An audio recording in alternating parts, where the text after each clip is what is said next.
இந்த ஆண்டு நடைபெற்ற அந்த தேர்தல் இது மட்டும்தான் கொண்டு வராங்க. இல்லை இது ஃபுல்லாக நீங்கள் வந்து ஸ்டடி பண்ணி தான் பார்க்கணும். இப்போ தேர்தலுக்காக வந்துட்டு இருக்காங்கன்னா, இப்போ எங்கள் வீட்டில் வந்து 6 பேர் இருக்காங்க வாக்களிக்கிறதுக்கு. நானும் என் கணவர் 2 பசங்க, என் அத்தை, என் அம்மா எல்லோரும் ஒரே வீட்டில் தான் இருக்கோம். சீனியர் சிட்டிசன்ஸ்க்கு இன்னும் வரல.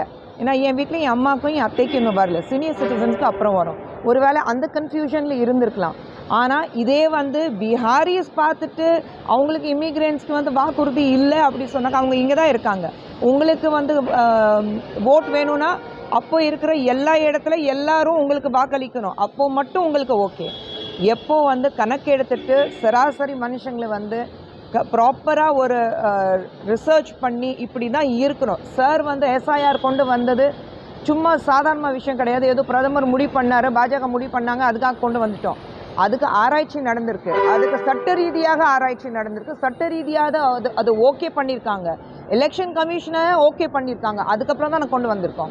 2025 கடைசியில் இருக்கோம்.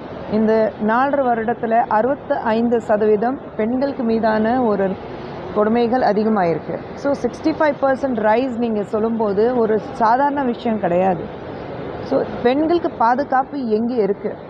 எல்லாம் இந்த மாதிரி ஒரு பிரச்சனைகள் இருக்கும்போது, கோயம்புத்தூர் இருக்கட்டும், பொள்ளாச்சி இருக்கட்டும், அண்ணா யூனிவர்சிட்டி இருக்கட்டும், இல்லை பல இடங்களில் இந்த மாதிரி பிரச்சனைகள் வரும்போது முக்கியமான காரணம் வந்து போதைப் பொருட்கள் அல்லது டாஸ்மாக்.